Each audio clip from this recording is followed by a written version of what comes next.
अगर स्टोरी में कोई नाम आगे पीछे हो जाए तो थोड़ा एडजस्ट कर लेना। हॉस्पिटल के सफेद कमरे में हल्की सी दवा की महक फैली हुई थी।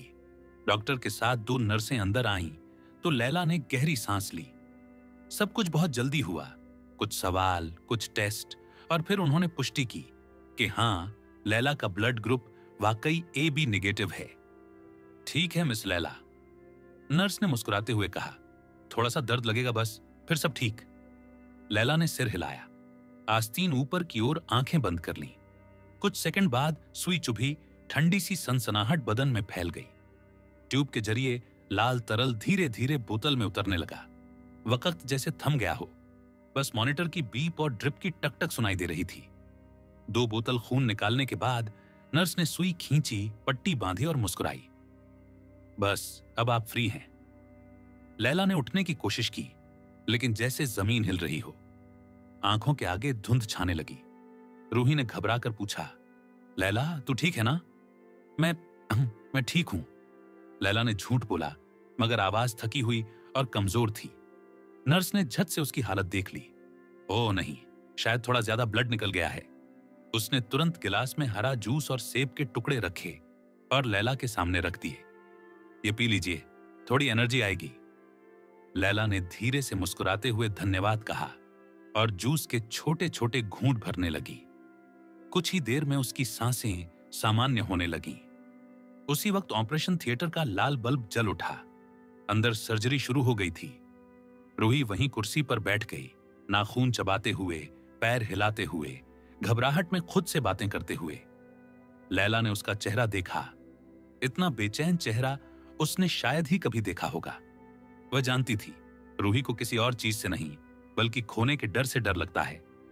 रूही, लैला ने धीरे से पूछा, तूने बताया नहीं, कौन सा भाई है, बड़ा या छोटा? रूही ने सांस छोड़ी। बड़ा भाई आर्य। आर्य? लैला ने सिर झुकाया। नाम कहीं सुना सुना लगा, लेकिन याद नहीं आ रहा था कहां। रूही ने गहरी सांस ली। कह रहे हैं एक्सीडेंट था, लेकिन पापा ने गवर्नमेंट इन्वेस्टिगेशन शुरू करवा दी है। उन्हें शक है कि किसी ने जानबूझकर करवाया है। क्या? लैला ने हैरानी से कहा, मतलब किसी ने मारने की कोशिश की? रूही ने सिर हिलाया। उसकी आंखें लाल थीं। हां, भाई को ऐसे हमले पहले भी हुए हैं, लेकिन इस बार। उसकी आवाज भर्रा गई। इस बार बहुत करीब से गुजरा है। लैला ने उसका हाथ थाम लिया और उसे अपने कंधे से लगा लिया। अरे डर मत, तेरे भाई की ताकत का आधा भी किसी में नहीं है। जिस इंसान के एक फोन पर पुलिस, मिलिट्री और बिजनेस वर्ल्ड लाइन में लग जाए, उसे कोई कुछ नहीं कर सकता। पर अगर अगली बार, लैला ने बीच में टोका, मगर छोड़, भरोसा रख अपने भाई पर। ऐसे लोग हर मुश्किल से निकलते हैं। रूही ने कुछ नहीं कहा, बस सिर झुका लिया। उसी पल ऑपरेशन थिएटर का बल्ब बंद हुआ। दरवाजा खुला और डॉक्टर बाहर आए। दोनों झट से खड़ी हो गईं। डॉक्टर ने हल्की मुस्कान के साथ कहा, ऑपरेशन पूरी तरह सफल रहा। मरीज की हालत स्थिर है। 2-3 दिन में होश आ जाएगा। रूही के चेहरे पर राहत की लकीरें दौड़ गईं। दोनों ने झुककर डॉक्टर को धन्यवाद कहा। आप लोग वीवीआईपी वार्ड में जा सकते हैं, वहीं एडमिट किया गया है, डॉक्टर ने कहा। वो दोनों नर्सों के पीछे पीछे चलीं। वार्ड के दरवाजे खुले तो सामने किसी महल जैसा कमरा था। संगमरमर की दीवारें, सुनहरी झूमर, महकता हुआ वातावरण। लेकिन लैला और रूही दोनों के चेहरे पर कोई हैरानी नहीं थी। अमीरी का ये जलवा उन्होंने बचपन से देखा था। आर्य को अंदर लाकर बेड पर लिटाया गया। मशीनें जोड़ी गईं और फिर नर्सें बाहर चली गईं। कमरे में अब बस वो दोनों थीं, और वो खामोशी जो किसी तूफान से पहले की होती है। अचानक लैला का फोन बजा। स्क्रीन पर नाम आया, मां। रूही ने ताना मारा, लो आ गई तेरी सौतेली रावण मम्मी। लैला ने फोन उठाया और स्पीकर ऑन किया। दूसरी तरफ से ठंडी सख्त आवाज आई, कहां मर गई थी तू? मेरे सारे मैसेज इग्नोर कर दिए? लैला ने फोन देखा। डू नॉट डिस्टर्ब ऑन था और दर्जनों मैसेज उसकी स्क्रीन पर तैरने लगे। मां, मैं थोड़ी बिजी थी, एक जरूरी काम था। जरूरी काम? तेरा घर जरूरी नहीं क्या? हमेशा अपनी मनमानी करती है तू। रूही का चेहरा बिगड़ गया। उसे हमेशा बुरा लगता था जब लैला की मां इस तरह बात करती थी। जैसे वो कोई नौकरानी हो। लैला ने गहरी सांस ली। बात सीधी करो मां, क्यों फोन किया है? तेरी छोटी बहन का बर्थडे है 2 दिन में, आएगी या नहीं? लैला ने होंठ भींचे। मैं नहीं। लेकिन इससे पहले कि वो वाक्य पूरा करती, रूही ने झट से उसका फोन पकड़ लिया। आएगी, जरूर आएगी, और बिना 1 सेकंड गंवाए फोन काट दिया। लैला ने झटका खाया। रूही, पागल हो गई है क्या? वहां जाना मतलब शेर के मुंह में सिर डालना। रूही की आंखों में शरारती चमक थी। अरे जानू, थोड़ा तो मसाला चाहिए ना जिंदगी में। और वैसे भी मैंने पूरा प्लान बना रखा है। कौन सा प्लान? सुन तो सही, रूही बोली। तुझे याद है वो तेरे एक्स अर्जुन और उसकी वो नकली परी माही, दोनों उसी पार्टी में होंगे, और तेरी बहन तो उनकी सबसे बड़ी फैन है। तो अब देख कैसे हम सबकी हवा निकालेंगे। लैला ने माथा पकड़ा। रूही प्लीज। लेकिन रूही की मुस्कान और चौड़ी हो गई। इस बार तेरे साथ तेरे एक्स नहीं, मेरे भाई आर्य जाएगा, वही जो अभी हॉस्पिटल में है। पूरा देश जानता है उसका नाम, और तू उसकी डेट बन के जाएगी। लैला ने आंखें बड़ी कर दी। क्या तू पागल है? रूही ने आंख मारी। पागल तो हूं, पर प्लान मास्टर है। अब देख कैसे तू उस अर्जुन को और उसकी माही को शर्मिंदा करेगी, बिना एक शब्द बोले। लैला बस उसे देखती रह गई। शाम का वक्त था। बाहर हल्की सी हवा चल रही थी। अंदर कमरे में 2 लड़कियां बैठी थीं, रुखसार और महरीन। माहौल थोड़ा गंभीर था। महरीन हाथ में कॉफी का कप पकड़े हुए थी, और रुखसार उसे कुछ समझाने की कोशिश कर रही थी। महरीन, तू बार बार एक ही बात बोल रही है। वो आदमी मानेगा नहीं, वो तो प्लेयर टाइप है। लेकिन मेरी सुन, मेरा प्लान एकदम पक्का है। रुखसार ने मुस्कुराते हुए कहा। उसकी आंखों में शरारत झलक रही थी। महरीन ने लंबी सांस ली। रुखसार, तू समझ नहीं रही। वो आसिफ है। पूरा शहर जानता है उसके बारे में। रोज नई लड़की के साथ दिखता है। उसके मूड बदलने की स्पीड तो मौसम से भी ज्यादा है। रुखसार हंस दी। हाँ, सब जानते हैं कि वो लड़कियों में मशहूर है, लेकिन गलत फहमी में मत रह। जब बात अपने बड़े भाई की आती है तो आसिफ किसी का नहीं सुनता, बस मेरा। महरीन ने शक से देखा। और तू ये सोच रही है कि वो तेरी बात मानकर मेरे साथ जाएगा? हाँ, रुखसार ने बिना झिझक के जवाब दिया। अरे, तूने उसके बड़े भाई की जान बचाई है। अगर मैं उसे बता दूं कि तूने इतना खून दिया कि खुद बेहोश होने वाली थी, तो वो ना कैसे कहेगा? महरीन ने होंठ भींचे। उसे पता था कि रुखसार का दिमाग बहुत तेज चलता है, लेकिन यह प्लान कुछ ज्यादा ही जोखिम भरा लग रहा था। मुझे नहीं लगता यह सही होगा, उसने धीरे से कहा। रुखसार मुस्कुराई। देख, मुझे पता है कि तू क्या सोच रही है, कि आसिफ कभी किसी लड़की को अपने साथ किसी फंक्शन में नहीं ले गया। लेकिन इस बार मामला अलग है। इस बार बात इज्जत की है। और फिर भी, महरीन बोली, जीशान को फर्क नहीं पड़ेगा कि मैं किसके साथ वहां जाऊं। वो आदमी खुद में इतना खोया हुआ है कि उसे किसी और की परवाह ही नहीं। रुखसार ने आंखें तरेरी। बस अब उस घटिया इंसान का नाम मत ले। उसने तेरे साथ जो किया, उसके बाद भी तू उसके बारे में सोच रही है।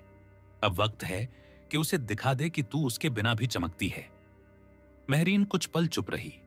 अंदर ही अंदर वो जानती थी कि रुखसार की बात सही है, लेकिन दिल के किसी कोने में अब भी वो चोट बाकी थी। मैं अब उसके लिए कुछ महसूस नहीं करती, उसने कहा, लेकिन उसकी आवाज में हल्का कंपन था जो उसके दिल की सच्चाई बयां कर रहा था। रुखसार ने हल्के से मुस्कुराकर उसके कंधे पर हाथ रखा। दिल पर ताले लगा दे बहन। अब वक्त है उन लोगों को सबक सिखाने का जिन्होंने तुझे तोड़ा था। तेरी सौतेली मां, तेरी वो नकली बहन, सबको समझाना पड़ेगा कि तू अब वो महरीन नहीं जो चुपचाप सब सहती थी। महरीन ने सिर झुकाया और एक गहरी सांस ली। दिल में कहीं ना कहीं उसने ठान लिया कि अब वो खुद को कमजोर नहीं दिखाएगी। इसी बीच रुखसार ने अचानक अपना फोन निकाला और टाइप करने लगी। महरीन ने सोचा शायद कोई ड्रेस डिजाइनर से बात कर रही होगी, लेकिन जब उसने झांक कर देखा तो उसकी आंखें चौड़ी रह गईं। रुखसार, तू आसिफ को मैसेज भेज रही है? रुखसार ने शरारती मुस्कान के साथ कहा। हाँ, और क्या, तू बोलती रही मत भेज, लेकिन अब तो भेज दिया। तू पागल है क्या? मेहरीन लगभग चीख पड़ी। अगर उसने मना कर दिया तो क्या? मैं उसकी छोटी बहन हूं, वो मुझसे ना नहीं कह सकता। रुखसार हंसते हुए बोली। मेहरीन ने माथा पकड़ लिया। तू मेरा खून जला देगी एक दिन। रुखसार मुस्कुराई। तू देखना, अब खेल पलटेगा। अब जीशान और उसकी नकली गर्लफ्रेंड दोनों की हवा निकल जाएगी। इतना कहकर उसने फोन टेबल पर रख दिया। तभी फोन की स्क्रीन चमकी। एक नया मैसेज आया था। रुखसार ने देखा और फिर इतनी जोर से चीखी कि मेहरीन उछल गई। मेहरीन, वो मान गया। क्या? मेहरीन ने हैरानी से कहा। हां। रुखसार ने फोन उसकी आंखों के सामने कर दिया। स्क्रीन पर साफ लिखा था, sure I don't mind. Mehreen की आंखें फैल गईं। नहीं यार, ये मजाक होगा। रुखसार ने सीना ठोकते हुए कहा, अब देख कैसे तेरा जलवा उस पार्टी में छा जाएगा। जो तुझे छोड़ गया था वही सबसे ज्यादा जलेगा। मेहरीन कुछ देर चुप रही, फिर धीरे से मुस्कुराई। एक दर्द भरी लेकिन मजबूत मुस्कान। ठीक है रुखसार, अब खेल शुरू होगा और इस बार मैं खुद अपने हिसाब से चलूंगी। रुखसार ने आंख मारी। बस यही जज्बा चाहिए था। बाहर से हवा का झोंका आया, पर्दे हिले और कमरे में एक नई शुरुआत की खुशबू फैल गई, जैसे किसी टूटी हुई लड़की के दिल में अब आग जल उठी हो। आरव ने जैसे ही वो बात मान ली, बस 3 सेकंड में रिया समझ गई कि अब उसके पास बचने का कोई रास्ता नहीं। वो बस हल्के से मुस्कुरा दी, जैसे किसी ने उसे पहले से ही घेर लिया हो। अब जो होना था उसे स्वीकार करना ही समझदारी थी। रिया की दोस्त मीरा का फोन अचानक बजा। उसका मैनेजर था। उसे किसी बड़े ब्रांड के परफ्यूम के ऐड के लिए ऑडिशन पर जाना था। मीरा चाहकर भी मना नहीं कर सकती थी, क्योंकि उसका मैनेजर उससे भी ज्यादा सख्त था। वो रिया से कहते हुए चली गई, तू घर जा, मैं बाद में मिलती हूं, और हां, ज्यादा सोचना मत। रिया बस हल्के से मुस्कुरा दी।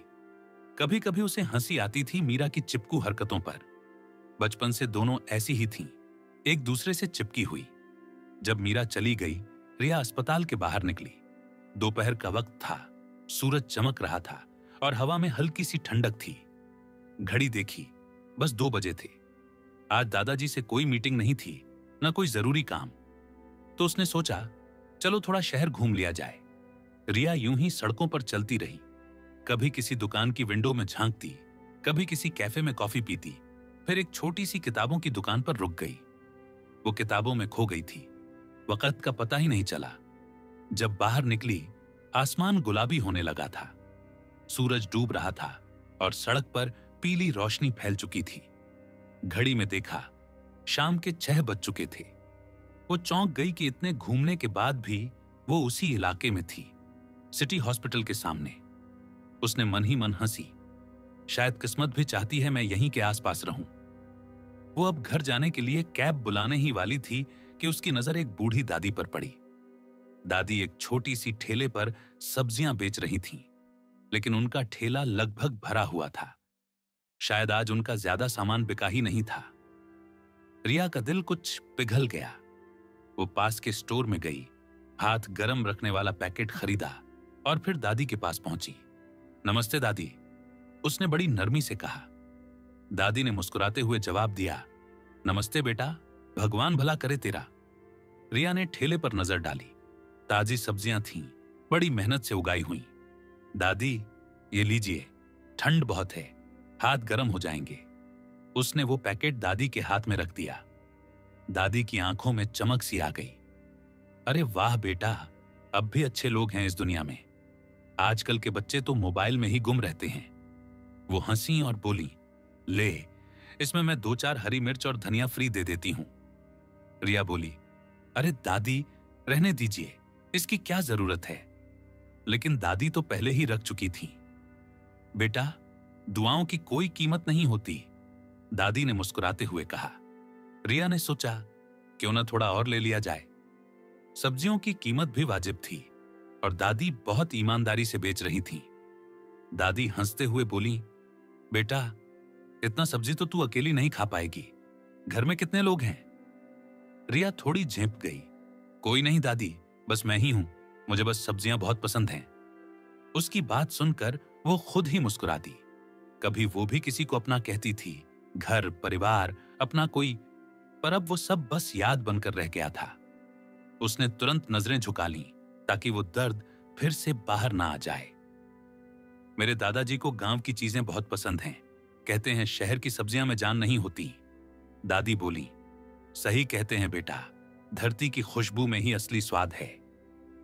जब तक दादी सब्जियां तोल रही थीं, रिया के अंदर एक अजीब सी बेचैनी थी। उसे लग रहा था जैसे कोई उसे देख रहा हो बहुत देर से, पर उसने खुद को समझाया, शायद वहम है। दादी ने कहा, बेटा अब घर चली जा, रात हो गई है। औरत अकेली सड़कों पर घूमे अच्छा नहीं लगता। रिया ने सिर हिलाया। आप भी जल्दी घर जाइए दादी, ठंड बढ़ रही है, अपनी सेहत का ख्याल रखिए। फिर उसने अपनी ऊनी दुपट्टा निकाला और दादी के गले में डाल दिया। दादी बोली, अरे बेटा, ये तो बहुत बढ़िया दुपट्टा है, रख लेना तू। रिया मुस्कुरा दी, अब ये आपका है, मेरे पास और भी हैं। दादी ने उसका हाथ थामकर कहा, बेटा, तेरे जैसी लड़की आज के जमाने में बहुत कम है, भगवान खुश रखे। रिया ने हल्के से सिर झुकाया और मुस्कुराते हुए वहां से निकल गई। उसे नहीं पता था कि सड़क के उस पार कोई उसे बहुत ध्यान से देख रहा था, जैसे उसकी हर हरकत को परख रहा हो। वो शख्स था विवेक मेहरा। उसकी आंखों में हैरानी थी। क्या ये वही रिया थी जो कभी घमंडी, जिद्दी और निष्ठुर थी, जिसके बारे में वो सोचता था कि उसे इंसानियत की क़ तक नहीं आती?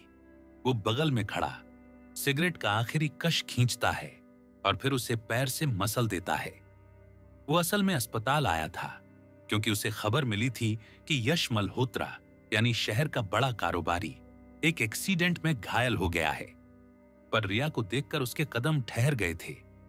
उसे खुद यकीन नहीं हो रहा था कि जो लड़की अभी किसी बुजुर्ग की मदद कर रही थी वो वही रिया हो सकती है। उसकी सेक्रेटरी नीरा जो उसके साथ खड़ी थी बोली, सर, ठंड हो रही है, अंदर चलिए, हमें सीईओ साहब से मिलना है। विवेक ने बस हल्के से सिर हिलाया, चलो। वो कोट के पॉकेट में हाथ डालकर अस्पताल की ओर बढ़ गया। नीरा उसके पीछे पीछे चल रही थी। टैबलेट में कुछ नोट्स देखते हुए बोली, सर, मिसेस वर्मा की बेटी सिया का बर्थडे आ रहा है, इनविटेशन आया है, क्या हम अटेंड करें? विवेक ने बिन सोचे कहा, रिजेक्ट कर दो, इन बेवकूफ पार्टियों के लिए मेरे पास वक्त नहीं है। नीरा कुछ कहने ही वाली थी कि विवेक ने अचानक रुककर कहा, रुको, सिया की फ्रेंड नेहा है ना? जी सर, नीरा बोली, और वो आपकी गर्लफ्रेंड मिस नेहा की भी क्लोज फ्रेंड हैं। विवेक के होंठों पर हल्की मुस्कान आई। ठीक है, तो बुलावे को स्वीकार कर लो। अगर नेहा खुश हो जाएगी तो जाना बनता है। वो लिफ्ट के अंदर चला गया, लेकिन उसके दिमाग में अब भी वो एक ही चेहरा घूम रहा था, वो रिया जो किसी अजनबी दादी के लिए ठंड में खड़ी थी। वो सोचता रहा, क्या लोग वाकई बदल जाते हैं? रिया ने सब्जियों के थैले कैब में रखे और गहरी सांस ली। सोच रही थी, यार, अब अपनी गाड़ी निकालनी ही पड़ेगी। हालांकि उसे कभी कभी कैब में बैठना अच्छा लगता था क्योंकि खुद ड्राइव नहीं करनी पड़ती थी, लेकिन उसे हमेशा किसी ड्राइवर को रखने का आइडिया अजीब लगता था। दादाजी तो कितनी बार कह चुके थे, रिया, अब तेरे पास इतना बड़ा बिजनेस है, एक पर्सनल ड्राइवर रख ले। पर रिया का जवाब हमेशा एक ही होता, दादाजी, मुझे अपनी मर्जी से घूमना अच्छा लगता है, किसी के इंतजार या नजरों के नीचे नहीं। अब जैसे ही वो रास्ते में थी, अचानक मन हुआ कि दादाजी से मिल लिया जाए। काफी वक्त हो गया था उनसे मिले हुए, और आज जो सब्जियां ली हैं उनसे उनके लिए कुछ बना देगी। उसने ड्राइवर से कहा, भैया, रूट बदल दो, वेस्टर्न पार्क की तरफ जाना है। ड्राइवर ने मुस्कुराकर सिर हिलाया। शायद उसे भी टिप का अंदाजा हो गया था क्योंकि रिया ने पहले ही भारी नोट उसके टिप बॉक्स में डाल दिए थे। रिया ने फोन निकाला और दादाजी को मैसेज किया, दादा, मैं आ रही हूं, घर पर रहिएगा। क्योंकि अगर किसी ने उन्हें बताया नहीं तो वो आदमी तो अपने ऑफिस में ही दफन हो जाएंगे। दादाजी श्री मोहन मल्होत्रा पुराने जमाने के आदमी थे। काम उनके लिए सब कुछ था। बीवी को गुजरे हुए सालों बीत गए थे और उसके बाद उन्होंने कभी किसी को ज्यादा करीब नहीं आने दिया। रिया को हमेशा लगता था कि वो बहुत अकेले हैं, लेकिन फिर वो खुद ही सोचती। शायद उन्हें ये सुकून भरी तन्हाई ही पसंद है। शोर शराबा उन्हें रास नहीं आता। मल्होत्रा परिवार पुराना घराना था, पुराने पैसे वाला घराना, यानी ओल्ड मनी। शहर में जिनके नाम पर सड़कें और ट्रस्ट बने हों, लेकिन उनका रिश्ता अपने पोतों पोतियों से कुछ खास नहीं था। सिर्फ वही बच्चे उनके दिल में जगह पाते थे जो उनके बिजनेस के काम आ सकें। रिया खुशकिस्मत थी कि वो उन गिनती के लोगों में से एक थी। सिर्फ इसलिए नहीं कि वो सबसे छोटी थी, बल्कि इसलिए कि उसने हार्वर्ड से पढ़ाई पूरी की थी, वो भी 20 साल की उम्र में। जब रिया ने मेहरा ग्रुप संभाला था, तब विवेक मेहरा विदेश में था। रिया ने अकेले उस कंपनी को संभाला और 1 साल में उसका मार्केट वैल्यू 2 गुना कर दिया। ये सुनकर मोहन मल्होत्रा भी सोच में पड़ गए थे। ये लड़की तो अपने बाप से भी तेज निकली। वो उसके काम से इतने प्रभावित थे कि अब रिया के हर कदम पर उनकी निगाह रहती थी। लेकिन एक बात थी जो रिया ने आज तक किसी को नहीं बताई। उसकी अपनी एक कंपनी थी, फेलिकॉर्प, जो किसी और के नाम पर चल रही थी। उसके दादा को यह बात पता भी नहीं थी। कैब अब हवेली के गेट पर पहुंच चुकी थी। ड्राइवर थोड़ा घबराया हुआ बोला, मैडम, आगे रास्ता बंद है, बहुत ऊंचा गेट है। रिया मुस्कुराई, हाँ, यही घर है मेरा। वो नीचे उतरी और सब्जियों के थैले उठाए। 4 गार्ड्स खड़े थे, 2 दाएं 2 बाएं, काले सूट में चश्मा लगाए और चेहरों पर वैसी सख्ती जैसे किसी फिल्म के सिक्योरिटी वाले रखते हैं। रिया ने उन्हें इग्नोर किया और पास जाकर दीवार पर लगे डिजिटल कीपैड में पासवर्ड डालने लगी। फिर आंखों की स्कैनिंग, फिर उंगलियों के निशान। 3 सेकंड बाद स्क्रीन पर एक चेहरा उभरा। मिस रिया, आप आ गईं। वो थे तिवारी जी, पुराने जमाने के बटलर। उनका खानदान 3 पीढ़ियों से मल्होत्रा परिवार के साथ था। बिल्कुल वफादार, शांत और पुराने संस्कारों वाला इंसान। कैसी हैं तिवारी जी? बहुत वक्त हो गया आपको देखे हुए, रिया ने मुस्कुराते हुए कहा। तिवारी जी ने जवाब दिया, मैम साहब, बहुत दिनों बाद मुख्य हवेली में आई आप। हमेशा की तरह ड्राइवर आपको अंदर तक छोड़ देगा। वो गेट असल में हवेली का सिर्फ पहला गेट था। उसके बाद आधा किलोमीटर का रास्ता था जो ऊपर पहाड़ी तक जाता था। दोनों तरफ सिक्योरिटी कैमरे, हिडन गन सिस्टम और घने पेड़ों के बीच रास्ता किसी किले जैसा माहौल था। कुछ ही पलों में काले रंग की चमचमाती कार वहां आकर रुकी। रिया ने आराम से बैग रखे और कार में बैठ गई। गार्ड्स ने झुककर उसे सलाम किया और उसका सामान कार में रखा। थैंक यू, रिया ने कहा और उनकी आंखों में झांक कर मुस्कुराई। वो चारों बस सिर हिलाकर पीछे हट गए, बिना कोई भाव दिखाए। 3 मिनट बाद कार हवेली के बड़े गेट पर रुकी। बाहर तिवारी जी पहले से खड़े थे, हाथ में गर्म तौलिया लिए, और पीछे 3 नौकरानियां सिर झुकाए खड़ी थीं। स्वागत है मैम साहब, उन्होंने झुककर कहा। रिया ने गहरी सांस ली। घर आकर हमेशा अच्छा लगता है तिवारी जी। अंदर आइए, मालिक को आपकी खबर दे दी गई है, वे जल्द ही नीचे आ जाएंगे। रिया अंदर बढ़ी। वो वही हवेली थी जिसमें उसने अपना बचपन बिताया था। दीवारों पर पुराने पेंटिंग्स, संगमरमर की फर्श और हवा में पुराने इत्र की हल्की सी खुशबू थी। तिवारी जी ने नौकरानियों को इशारा किया, मैम साहब का सामान रसोई में रखो और शेफ को बोल दो आज खाना मैम साहब खुद बनाएंगी। रिया मुस्कुरा दी, आप तो सब समझ जाते हैं तिवारी जी। मैम साहब, इतने साल हो गए हैं, आपको देखते ही पहचान लेता हूं कि क्या मन में चल रहा है। उन्होंने उसका कोट उतारा और बड़ी नरमी से कहा, आराम कीजिए, मैं किचन तैयार करवाता हूं। रिया ने कहा, थैंक यू तिवारी जी। वो हंसे, मैम साहब, आपसे थैंक यू सुनना अजीब लगता है, ये घर आपका है और हम सब भी। उनके चेहरे पर वो पुराना अपनापन था जो अब शहरों में कहीं नहीं मिलता। पीछे खड़ी नई नौकरानी ये सब देख रही थी। वो हैरान थी कि तिवारी जी जैसा सख्त इंसान भी किसी के लिए इतने नरम शब्द बोल सकता है। रिया ने बस हल्के से सिर हिलाया और लिविंग रूम की ओर बढ़ गई। उसके कदमों की आवाज संगमरमर पर गूंज रही थी और हवेली जैसे फिर से जिंदा हो उठी थी। उस दिन जब राजन साहब घर लौटे तो जैसे ही उन्होंने दरवाजा खोला, एक जानी पहचानी खुशबू उनकी नाक में समा गई। वही मसालों और घी की मिली जुली महक जो उन्हें बरसों पहले की यादों में ले गई। धीरे धीरे वो खुशबू का पीछा करते हुए वो डाइनिंग हॉल तक पहुंचे, जहां मेज पर गर्मा गर्म खाना सजा हुआ था। दादाजी, आज आप जल्दी आ गए? लावण्या ने रसोई से निकलते हुए पूछा। उसके हाथों में अभी भी 2 प्लेटें थीं। राजन साहब हल्का सा मुस्कुराए। क्या किया तुमने इस बार? जब तुम ऐसे प्यार से खाना बनाओ तो कुछ ना कुछ गड़बड़ जरूर होती है। लावण्या हंस पड़ी। दादाजी, आप हमेशा मुझे शक की निगाह से ही क्यों देखते हैं? असल में पहले वो सच में दादाजी को मनाने के लिए उनके मनपसंद व्यंजन बनाती थी, क्योंकि तब उसे उनकी मोहब्बत जीतनी थी। लेकिन आज वो बस अपने इस बूढ़े साथी के साथ कुछ पल बिताना चाहती थी, एक परिवार जैसा एहसास पाने के लिए। लावण्या के घर में खून के रिश्ते तो बहुत थे, पर अपनापन बस कुछ ही में था। उसके मम्मी पापा अपने अपने कामों में इतने मशगूल थे कि शायद भूल ही गए थे कि उनकी एक बेटी भी है, जो रोज अकेली डाइनिंग टेबल पर बैठकर खामोश खाती है। रात के खाने के वक्त घर की बड़ी बड़ी झूमरें जलती रहती। टेबल पर नॉनवेज से लेकर मटन पुलाव तक सब कुछ होता, बस बातें नहीं होती।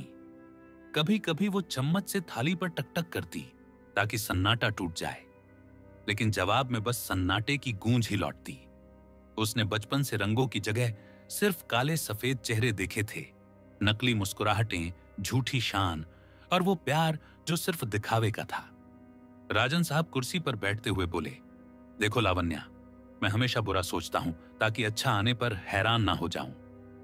लावण्या ने हंसते हुए जवाब दिया, इस बार कोई बुरा काम नहीं किया मैंने, बस सोचा आपके मनपसंद खाने बना दूं। सारी सब्जियां आज सुबह ही लाई थीं, वो भी एक प्यारी सी दादी जी से। उसने धीरे से उनके सामने प्लेट रखी। भुना चिकन, सरसों वाली मछली और हरी फलियों की सब्जी। अगर कोई और ऐसा करता तो राजन साहब तुरंत बोल देते, मुझे खुद डालना आता है। लेकिन ये उसकी लाडली पोती थी। उसके सामने वो पत्थर दिल भी पिघल जाता था। वो खाने लगे और लावण्या की आंखों में चमक देखकर खुद मुस्कुरा उठे। आज उस घर में सन्नाटा नहीं था, आज वहां हंसी थी, बातों की गूंज थी और घर का सच्चा सुकून था। कमरे के कोने में खड़े नौकर चाकर भी हैरान थे। उन्हें यकीन ही नहीं हो रहा था कि वही राजन साहब, जो अपने पोते पोतियों के नाम तक लेने से कतराते थे, आज इतने सुकून में बैठकर अपनी पोती से बातें कर रहे हैं। सच तो ये था कि राजन साहब अपने बाकी पोते पोतियों को नालायक समझते थे। वो कहते थे, खून मेरा है तो क्या हुआ, अकल, मेहनत और हिम्मत भी तो चाहिए। सबको तो चांदी की थाली में सब कुछ मिला है। पर लावण्या अलग थी। बचपन से ही उसे पता था कि दादाजी का दिल जीतने के लिए चापलूसी नहीं, सच्चाई चाहिए। वो उनके पीछे ऐसे घूमती जैसे परछाई, चाहे वो उसे कितनी बार भी झिड़क दें। राजन साहब जब बच्चों की परीक्षा लेने उनके घर जाया करते थे, तो बच्चे उनके डरावने चेहरे से डर कर छिप जाते थे। पर लावण्या वो नहीं भागी। वो तो मुस्कुरा के बोली, दादाजी, और दौड़कर उनसे लिपट गई।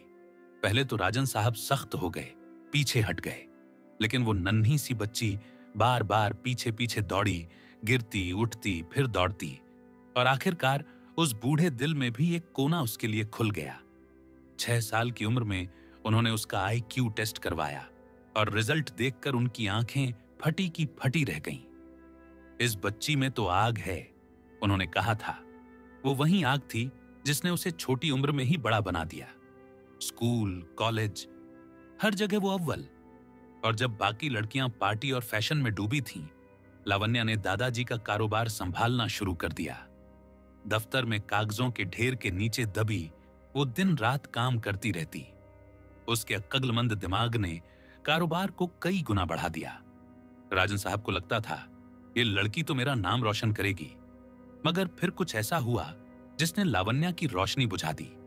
एक आदमी आया, उसके अपने भरोसेमंदों में से एक। उसने लावण्या की मेहनत, उसकी लगन और शायद उसका दिल भी तोड़ दिया। वो हादसा इतना गहरा था कि वो 2 साल तक दफ्तर की कुर्सी तक नहीं छू सकी। अब जब वो फाइलें देखती तो हाथ कांपते, कलम उठाती तो आंसू गिरते। राजन साहब ने पूछा था, क्या हुआ है? पर उसने कभी नहीं बताया।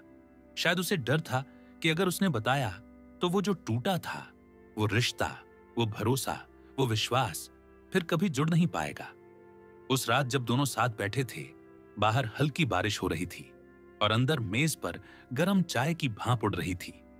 राजन साहब ने धीरे से कहा, लावण्या, जिंदगी में काले सफेद दिन आते रहेंगे, पर याद रखना, असली रंग तो अपने अंदर होते हैं, बस उन्हें मिटने मत देना। लावण्या चुप रही। उसकी आंखें झुकी थीं, लेकिन उनमें हल्की सी चमक फिर से दिखी। शायद ये वो पल था जब उसके काले सफेद संसार में फिर से थोड़ा रंग लौट आया था।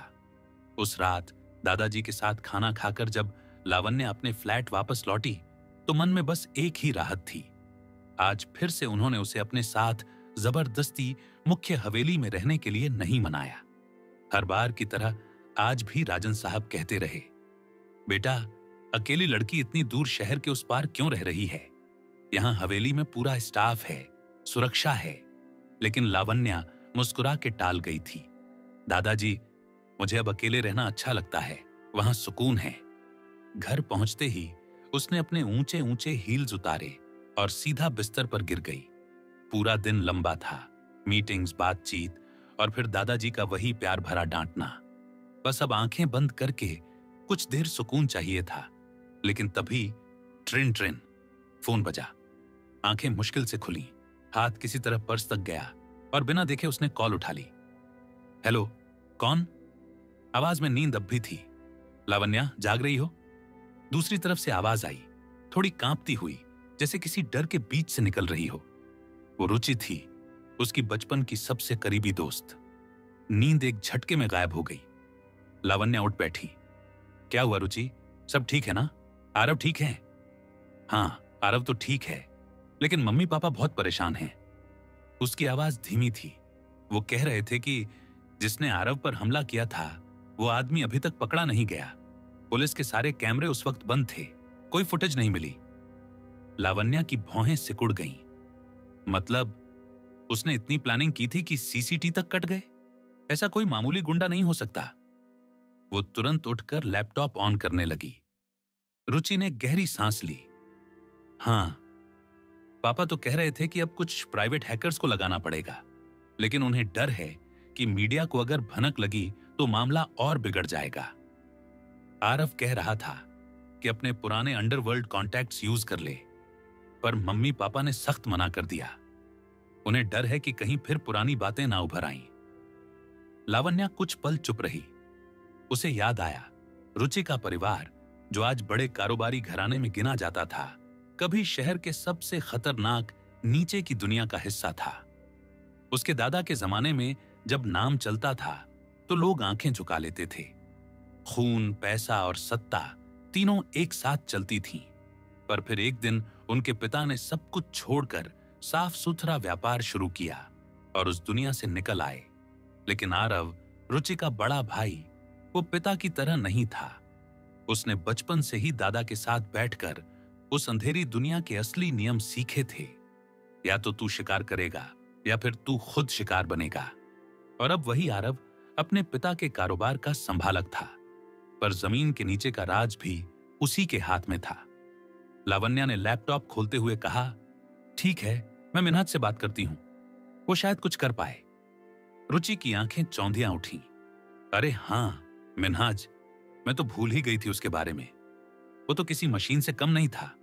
तू अभी भी उससे बात करती है? लावण्या ने हल्की मुस्कान दी।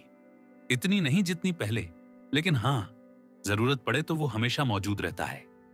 वो तीनों, लावण्या, रुचि और मिन्हाज, स्कूल के जमाने में एक ही टीम थे। लोग कहते थे, दिमाग, खूबसूरती और टेक्नोलॉजी, अगर ये तीन साथ हों तो कोई उन्हें हरा नहीं सकता। लावण्या के पास अकद्ल थी, रुचि के पास चेहरा और चालाकी, और मिन्हाज के पास वो उंगलियां जो कंप्यूटर की दुनिया में टहलका मचा देती थीं। वो अब जवाब नहीं दे रहा। लावण्या ने मैसेज भेजते हुए कहा, लगता है गेम खेल रहा होगा। हाँ हाँ हाँ, वही पुराना मिन्हाज। रुचि हंस पड़ी। उसे दुनिया जलती रहे, पर गेम खत्म होना चाहिए। कुछ देर बाद लावण्या ने फोन काटा और मिन्हाज को कॉल लगाया। तीसरी घंटी पर उसने उठाया और पीछे से कीबोर्ड की थक ठक और उसकी झुंझलाहट भरी गालियां सुनाई दी। मिन्हाज, गेम में फंसे हो क्या? लावण्या ने मुस्कुराकर पूछा। हर कॉल एक डिस्टरबेंस होती है लावण्या, उसने रूखे अंदाज में कहा, खासतौर पर तब जब मैं गेम के बॉस लेवल पर हूं। तो आज की डिस्टरबेंस मैं हूं, लावण्या ने हंसते हुए जवाब दिया। मुझे तुम्हारी मदद चाहिए, वो बोला। मदद तो दूंगा, पर दाम सुनकर बेहोश मत होना। अरे, तुम तो वैसे भी महंगे शौक वाले आदमी हो, उसने हंसते हुए कहा। कभी सोचा है, तुमसे बात करना भी टैक्स योग्य सेवा होनी चाहिए, और तुम वैसी लगती हो जैसे कोई सरकारी अधिकारी मुझे रिश्वत देते पकड़ी गई हो, उसने पलट कर कहा। बताओ, अब क्या मुसीबत आ गई? लावण्या ने रुचि और उसके भाई के बारे में सब बताया। कैमरे बंद, पुलिस असहाय, और अब कोई सुराग नहीं। मिन्हाज कुछ पल चुप रहा, फिर धीमे से बोला, तुम फिर उसी खेल में लौट आई हो, 2 साल बाद। वो बात सुनकर लावण्या थम गई। 2 साल पहले वो गायब हो गई थी। कोई नहीं जानता था कहां गई, क्यों गई। यहां तक कि मिन्हाज जैसे टॉप हैकर ने भी उसे ट्रैक करने की कोशिश की थी, लेकिन असफल रहा था। तुम जानती हो, वो बोला, मुझे आज तक गुस्सा है। पहली बार अपनी फीस लौटानी पड़ी थी क्योंकि तुम्हें कोई ढूंढ नहीं पाया। लावण्या ने धीमे से कहा, कुछ चीजें बताई नहीं जाती मिन्हाज, बस सह ली जाती हैं। फोन के उस पार कुछ देर खामोशी रही, फिर उसने गहरी सांस ली। ठीक है, मैं उस आदमी का पता लगाऊंगा जिसने कैमरे काटे, लेकिन एक बात याद रखना, अगर इस बार भी तू अचानक गायब हुई तो इस बार मैं दुनिया नहीं, तुझे ढूंढूंगा। लावण्या हल्का सा मुस्कुराई, लेकिन उसकी आंखों में नमी थी। शायद इस बार मुझे खुद भी पता नहीं होगा कि मैं कहां हूं। फोन कट गया और कमरे में फिर वही पुरानी खामोशी उतर आई। बाहर आसमान पर बादल छाए थे, बिजली कहीं दूर चमकी, और उस पल लावण्या को लगा कुछ बड़ा होने वाला है, कुछ ऐसा जिससे शायद वो फिर से गायब हो जाएगी। शहर के शोर शराबे और अफवाहों से तंग आकर जोया मलिक ने एक दिन सब कुछ छोड़ दिया था। अपने शहर, अपने लोग, यहां तक कि वो पहचान भी जिससे हर कोई उसे जानता था। वो जमाना ऐसा था जब उसकी इज्जत, उसकी हंसी और उसका नाम हर अखबार में था। लेकिन जब जिंदगी ने उसे नीचा दिखाया तो उसने कसम खाई कि वो अब किसी को अपनी टूटी हालत नहीं दिखाएगी।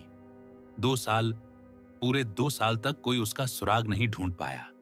पुलिस, जासूस, यहां तक कि देश के टॉप हैकर्स भी नाकाम रहे। हर कोई पूछता था, जोया कहां गई? लेकिन जवाब किसी के पास नहीं था। उसके सिर पर इनाम रखा गया था, पूरे 50 करोड़ रुपए का।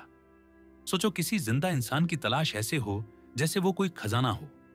आधे पैसे लगाए थे रेहान खुराना ने, वो आदमी जिसने एक वक्त में उसे प्यार का नाम दिया था और बाद में उसे रौंद दिया था। बाकी आधे पैसे लगाए थे शहर की वो अमीर औरतें जो उसकी गिरती हालत देखना चाहती थीं। लेकिन वक्त सबका बदलता है। 2 साल बाद जब सबका गौसा ठंडा पड़ा तो इनाम भी हटा लिया गया। रेहान ने अपने परिवार और बुजुर्गों के कहने पर पैसे वापस ले लिए और बाकियों ने भी पीछा छोड़ दिया। अब वो वांटेड नहीं थी, पर इस आजादी की कीमत बहुत भारी थी। तन्हाई, दर्द और वो खामोशी जो चीखती थी। उस रात जब जोया अपने लैपटॉप के सामने बैठी थी तो उसके अंदर का तूफान फिर से जाग गया। उसने खुद से कहा, इस बार कोई छोटा मोटा बदला नहीं लेना, अब की बार खेल बड़ा होगा। उसने अपने पुराने दोस्त आर्यन को कॉल किया, वही आर्यन जो एक वक्त में उसका सबसे भरोसेमंद साथी था और अब देश का सबसे तेज हैकर। कॉल उठते ही उधर से वही पुरानी आवाज आई, कौन परेशान कर रहा है मेरे गेम के बीच में? जोया हंसी, तू वही पुराना आर्यन है जो कभी सीरियस बात भी मजाक में उड़ा देता है, और तू वही जोया है जो हर बार मुसीबत में मुझे याद करती है। आर्यन ने मुस्कुराते हुए जवाब दिया, इस बार मामला बड़ा है। जोया की आवाज अचानक ठंडी हो गई। मुझे उस वैन की पूरी जानकारी चाहिए जिसने कल ब्लैक कार को टक्कर मारी थी। सब कुछ निकाल दे, मालिक कौन है, रजिस्ट्रेशन कहां का है, कैमरे में क्या दिखा, सब। आर्यन ने कुछ सेकंड सोचा, फिर बोला, कितना देगी? जोया ने कहा, जितना तू बोले। तो 1 करोड़, मेरा रेट बढ़ गया है अब। कोई दिक्कत नहीं, उसने तुरंत ट्रांसफर किया। लेकिन उसके मन में सवाल था, आर्यन सब ठीक तो है? तू इतना महंगा क्यों हो गया? आर्यन कुछ पल चुप रहा। सिर्फ कीबोर्ड की टक टक सुनाई दे रही थी। फिर उसकी आवाज आई, कुछ घाव हैं जो दिखते नहीं, बस वक्त समय पर दर्द देते हैं। पर छोड़, तू काम बता, मैं शुरू करता हूं। जोया की आंखों में नरमी उतर आई। उसने धीमे से कहा, ठीक है, और हां, ध्यान रखना, यह काम किसी को पता नहीं चलना चाहिए। आर्यन ने हल्की हंसी में कहा, तेरे लिए तो मैं आसमान से डेटा खींच लाऊं, चिंता मत कर। कॉल खत्म होने से पहले जोया ने उसे कहा, आर्यन, तो तुझे पता है ना, बहुत लोगों ने तुझे पैसे दिए थे मुझे छोड़ देने के लिए। आर्यन हंसा, फिर उसका लहजा गंभीर हो गया। जोया, इस दुनिया में हर चीज की कीमत होती है, पर तू नहीं बिक सकती, क्योंकि एक वक्त था जब तूने मुझे जिंदगी दी थी। अब चाहे कोई भी दाम लग जाए, मैं तेरा साथ नहीं छोड़ूंगा। जोया की आंखों से आंसू बह निकले, लेकिन उसके चेहरे पर हल्की मुस्कान थी। कभी नहीं बदलेगा तू, और तू भी वही नालायक निकली जो मजाक में भी रो देती है। आर्यन ने हल्का सा चिढ़ाते हुए कहा। जोया हंसी, अगर तू रोएगा ना तो मैं तुझे करोड़ों दूंगी। आर्यन ने तुरंत जवाब दिया, सच में? चल अभी रो दूं। अरे बेवकूफ, मजाक कर रही थी। दोनों हंसे और फिर बात खत्म हुई। जोया ने फोन रखा और अपने पुराने दोस्त रीना को मैसेज किया, काम शुरू हो गया है, कल तक रिजल्ट मिल जाएगा। रीना ने जवाब दिया, थैंक यू जान, अगली बार डिनर मेरी तरफ से। जोया ने मुस्कुराकर लिखा, ठीक है, पक्का वादा। थकी हुई वो बिस्तर पर जा लेटी, आंखें बंद की, और बिना जाने उस रात उसके जीवन का सबसे बड़ा तूफान उसके दरवाजे तक पहुंच चुका था। सुबह जब सूरज की पहली किरण खिड़की से आई, जोया मलिक नहीं जानती थी कि अगले 24 घंटे उसकी जिंदगी को हमेशा के लिए बदल देने वाले थे। सुबह के 9 ही बजे थे, पर जोया मलिक के लिए तो जैसे ये दुनिया का सबसे बेकार टाइम था। उसका फोन बार बार बज रहा था, वही पुराना ट्रिप ट्रिप वाला ट्यून। आंखें आधी खुली आधी बंद, उसने करवट ली और बड़बड़ाई, लोगों को चैन से सोने भी नहीं देते क्या? आखिरकार आखिरी रिंग पर उसने फोन उठाया। हेलो। उसकी आवाज में नींद और झुंझलाहट दोनों बराबर थे। उधर से तेज और शरारती आवाज आई, वाह जनाब, सिर्फ आखिरी बेल पर फोन उठाते हैं, पहली दूसरी रिंग का तो अपमान ही कर दिया तुमने। जोया ने आंखें मलते हुए कहा, रिया, तूने तो जैसे गिनती कर रखी थी, है ना? रिया ठाका लगाते हुए बोली, अरे गिनती तो करूंगी ही, तेरे जैसी जोगन टाइप लड़की का और कौन सा काम है दिन में? बस फोन भी नींद में उठाना और कॉफी ठंडी पीना। दोनों की दोस्ती किसी किताब जैसी नहीं थी जहां हर वक्त मीठी बातें होती हैं। उनकी दोस्ती का स्वाद चाय में अदरक जैसा था, तीखा लेकिन दिल से। जोया ने नींद में ही कहा, चलो मान लिया, बड़ी मैडम बोर हो रही हैं, अब क्या करना है? रिया ने नाटकीय अंदाज में कहा, ब्रंच नहीं, आज कुछ और बड़ा प्लान है, मैं तुझे सिटी हॉस्पिटल में मिल रही हूं। क्या? जोया तुरंत उठ बैठी। अरे तू तो ऐसे बोल रही जैसे किसी की शादी तय करने जा रही हो। हॉस्पिटल क्यों? रिया की आवाज थोड़ा धीमी हुई। वो आर्यन भाई होश में आ गए हैं। कमरे की हवा अचानक थम गई। आर्यन सा वही लड़का जिसने जोया की जिंदगी में एक बार मौत और उम्मीद दोनों का नाम लिखा था। रिया। जोया की आवाज हल्की कांप गई। अब मैं वहां क्यों जाऊं? रिया बोली, क्योंकि मेरी प्यारी जोया, तूने उसकी जान बचाई थी, तू उसकी सेविंग ग्रेस है। जोया हल्का सा हंसी, लेकिन उस हंसी में तंज था। अरे छोड़ना, मैंने कुछ नहीं किया, बस थोड़ा सा खून दिया था, असली काम तो डॉक्टरों ने किया, मैं तो बस वहां थी।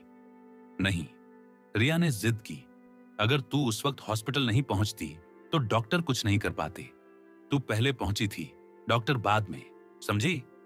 जोया ने माथे पर हाथ रखते हुए कहा, पहले पहुंची मतलब? रिया हंस पड़ी। अरे तूने हार्वर्ड से पढ़ाई की है ना, थोड़ा तो दिमाग लगा। तू पहले आई तो तू ही फर्स्ट रिस्पॉन्स थी, यानी तूने उसकी जान बचाई तो तू उसकी सेविंग ग्रेस हुई। जोया मुस्कुराई, तूने तो नया थ्योरी बना दिया है। थ्योरी नहीं, हकीकत है, रिया बोली। चल तू निकल, मैं हॉस्पिटल पहुंच गई हूं। और हां, मम्मी का फोन आ रहा है, बाद में बात करती हूं, टेक्स्ट कर देना जब पहुंच जाए। जोया ने फोन रख दिया और लंबी सांस ली। खिड़की के बाहर धूप तेज थी, पर अंदर उसके दिल में पुरानी यादों का साया था। टैक्सी रोकी और बैठते ही ड्राइवर से बोली, सिटी हॉस्पिटल चलो। रास्ते में उसने ईयरफोन लगाए और गाना सुनने लगी।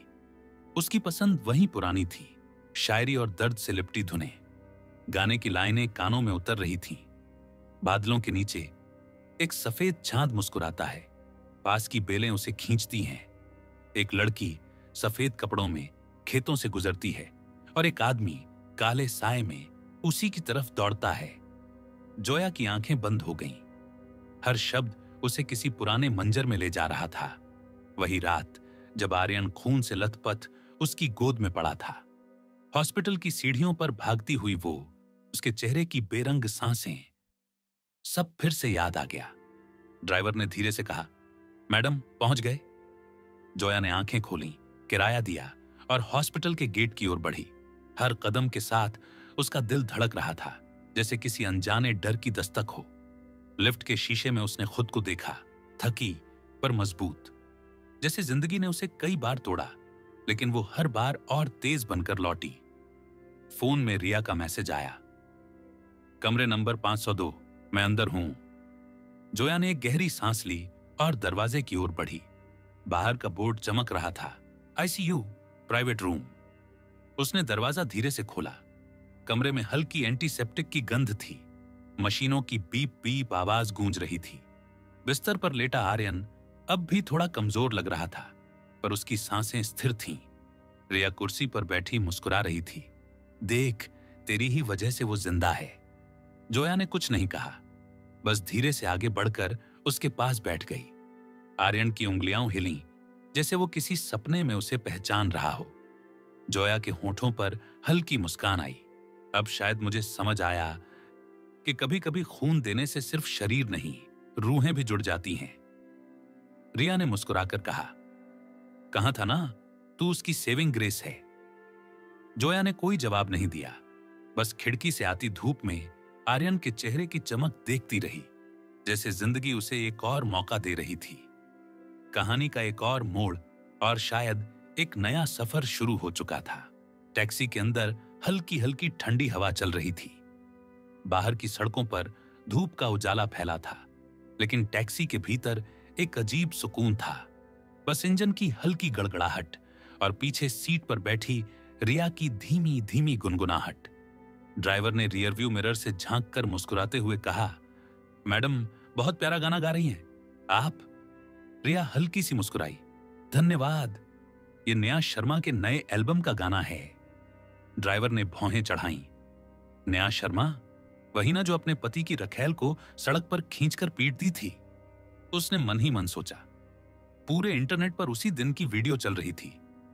देश की सबसे प्यारी गायिका अब गुस्से वाली देवी बन गई थी। ड्राइवर ने रिया को देखा, सादे लेकिन महंगे कपड़े, हल्का मेकअप और चेहरे पर एक शांत तेज। उसे लगा, अजीब बात है, ऐसी लड़की उस औरत के गाने क्यों सुनेगी? मगर उसने कुछ कहा नहीं, बस मुस्कुराकर ड्राइविंग पर ध्यान दे दिया। करीब 15 मिनट बाद टैक्सी रुक गई। मैडम पहुंच गए? रिया ने खिड़की से बाहर देखा। सिटी केयर हॉस्पिटल का बड़ा सा बोर्ड चमक रहा था। सामने संगमरमर की सीढ़ियां थीं, जिनके बीच में एक सुंदर सा फव्वारा बह रहा था। रिया ने मुस्कुराकर कहा, थैंक यू, और ड्राइवर को 2 लाल नोट पकड़ा दिए। वो बोला, मैडम इतना ज्यादा? रिया ने कहा, रख लीजिए, सुबह सुबह मूड अच्छा हो जाएगा, और दरवाजा बंद कर निकल पड़ी। अंदर रिसेप्शन पर एक नर्स खड़ी थी। रिया ने विनम्रता से पूछा, सॉरी, वीवीआईपी रूम किस फ्लोर पर है? नर्स ने और उसके साथ खड़ी दूसरी नर्स ने एक दूसरे को देखा। दोनों के चेहरे पर हल्का सा संदेह था। रिया मुस्कुराई, चिंता मत कीजिए, मैं पेशेंट की बहन की फ्रेंड हूं। नर्स ने उसकी ड्रेस देखी, हल्की नीली सिल्क की ब्लाउज, सफेद पैंट और कंधे पर एक ब्रांडेड बैग। वो समझ गई, ठीक है, ये भी किसी बड़े घर की लगती है। नर्स ने कहा, मैम रूम नंबर मैं नहीं बता सकती, लेकिन वीवीआईपी रूम 11वें फ्लोर पर हैं। रिया ने सिर हिलाया, थैंक यू। वो लिफ्ट में चढ़ी। शीशे में उसका चेहरा थोड़ा थका हुआ दिख रहा था। लेकिन आंखों में वही पुरानी शरारत थी। जैसे ही लिफ्ट डिंग की आवाज के साथ 11वें फ्लोर पर रुकी, वहां की हवा ही अलग लगी। चमकती टाइलें, चारों तरफ सन्नाटा, बस कभी कभी किसी मशीन की बीप बीप की आवाज। रिया धीरे धीरे गलियारे में चलने लगी। हर रूम के बाहर दो दो गार्ड खड़े थे। उसने सोचा, वाह से ये तो सच में वीवीआईपी जगह है, किसी आम आदमी की यहां एंट्री ही नहीं। थोड़ा आगे बढ़ी तो उसने देखा एक रूम के सामने 4 गार्ड खड़े थे, बिल्कुल पत्थर जैसे। रिया को यकीन हो गया, यही होगा आर्यन का कमरा। वो आगे बढ़ी और बोली, माफ कीजिए, मैं आर्या की फ्रेंड हूं, उनसे मिलने आई हूं। चारों गार्ड ऐसे खड़े रहे जैसे उसने कुछ कहा ही ना हो। चेहरों पर कोई हाव भाव नहीं। रिया ने माथे पर बल डाला। उसे उन गार्ड्स की वर्दी पर बना बैज कुछ जाना पहचाना लगा। कहां देखा है ये लोगों मैंने? वो सोच ही रही थी कि कमरे के अंदर से किसी आदमी और औरत की धीमी बातें सुनाई दी। वो बोली, शायद आर्या और आर्यन होंगे। रिया ने दोबारा कहा, एक्सक्यूज मी, मैं आर्या से मिलने आई हूं। फिर भी गार्ड्स ने कोई जवाब नहीं दिया। रिया ने पर्स से मोबाइल निकाला। देखिए, मेरे पास उनकी और मेरी फोटो है। मैं तभी पीछे से किसी जानी पहचानी आवाज ने पुकारा, अरे रिया, तू इधर क्या कर रही है? रिया मुड़ी। आर्या कॉरिडोर के दूसरे छोर से चलती आ रही थी, चेहरे पर मुस्कान। रिया ने थोड़ी हैरानी से कहा, अरे ये तेरे भाई का रूम नहीं है क्या? आर्या ने हंसते हुए उसका हाथ थामा।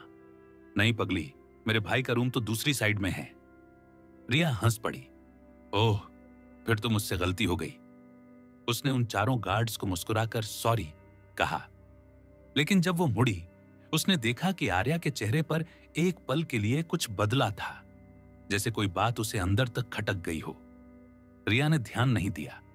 वो बस बोली, तू तो डरा ही दिया, मैं सोच रही थी ये तेरा भाई ही होगा। आर्या ने कहा, चल मैं तुझे ले चलती हूं, उसका रूम उधर है। दोनों साथ चलने लगीं। कॉरिडोर के आखिरी हिस्से से जब रिया ने पीछे झांका तो उसे वो गार्ड्स अब भी वैसे ही खड़े दिखे, एकदम चुप, जैसे दीवार के साथ खड़े हों। रिया के मन में एक छोटा सा सवाल उठ गया, आखिर उस कमरे में कौन है जिसके दरवाजे पर इतने गार्ड्स तैनात हैं? वो मुस्कुरा दी, छोड़, मुझे क्या लेना, मुझे तो बस आर्या के भाई से मिलना है।